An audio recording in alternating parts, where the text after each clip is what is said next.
Byron Murphy, the second, a projected second-round pick, but a guy who's quietly rising up draft boards. He had a 91.1 defensive grade, second in the FBS amongst interior defensive linemen, a 91.5 pass rush grade, 45 pressures, 36 hurries, 21 stops, and 15 run play tackles, which was tied second last. Overall, he had a good season and helped the Texas Longhorns reach the semifinal.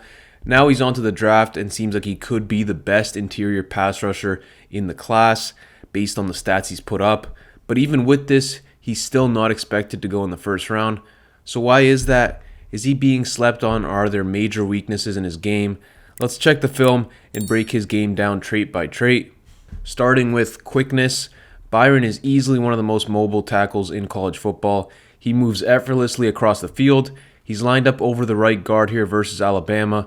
The Tide run a one-back power to the other side of the formation, meaning the center is going to step to Murphy while the other DT gets doubled and the right guard pulls over to the play side.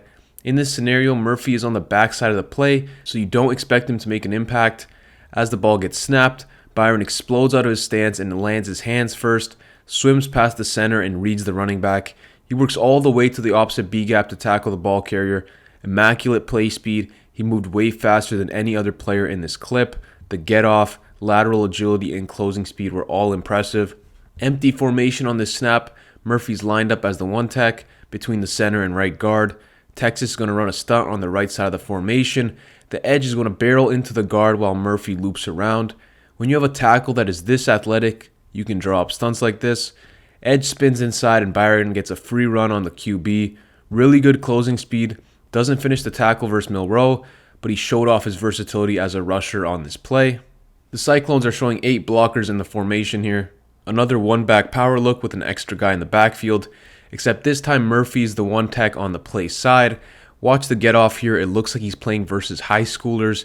This is a combination of pre-snap recognition and explosiveness. He swims past the right guard without getting touched, takes on a blocker in the backfield, and helps force this run stop. He's got play-wrecking athleticism. Hand speed. Lined up over the center on this passing play, he gets out of his stance and lands his hands on the chest immediately while simultaneously swimming past the blocker and shedding the block.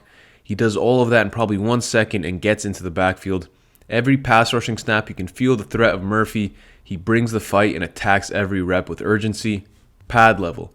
Murphy gets impressively low when he gets doubled, which allows him to stalemate blockers even without having elite power. Alabama's left guard and center converge on him here. Byron gets caught off guard a bit as the center attacks him from the side, but he's able to keep his balance and maintain his ground.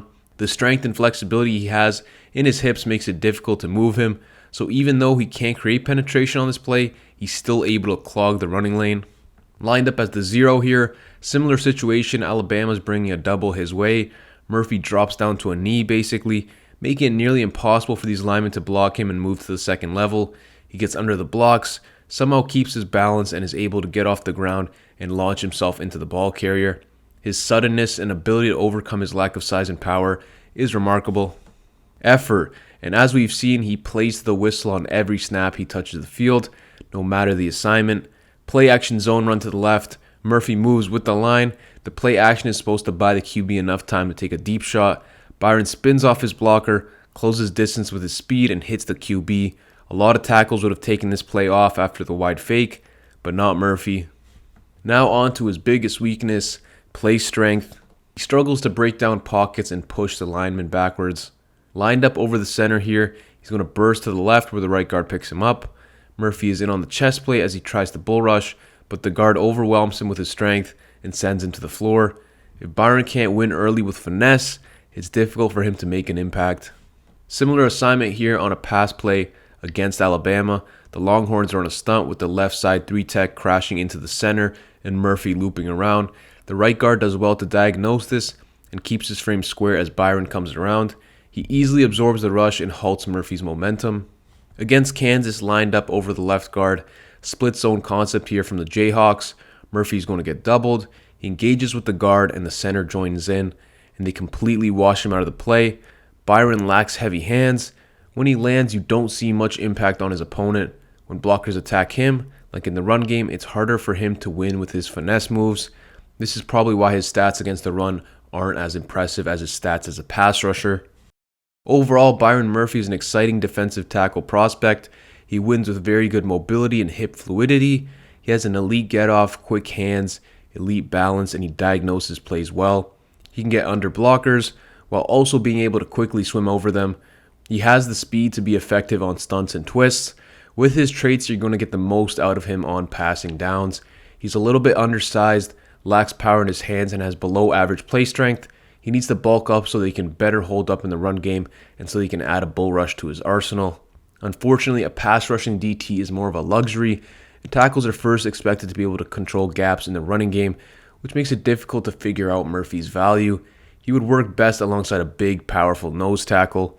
Based on what I've seen, I see him going somewhere early in the second round. His pass rushing ability is promising and will attract many teams. Those are my thoughts on Byron Murphy. Let me know what you think about him in the comments and who you want to see in the next video. That's all from me, and I'm out.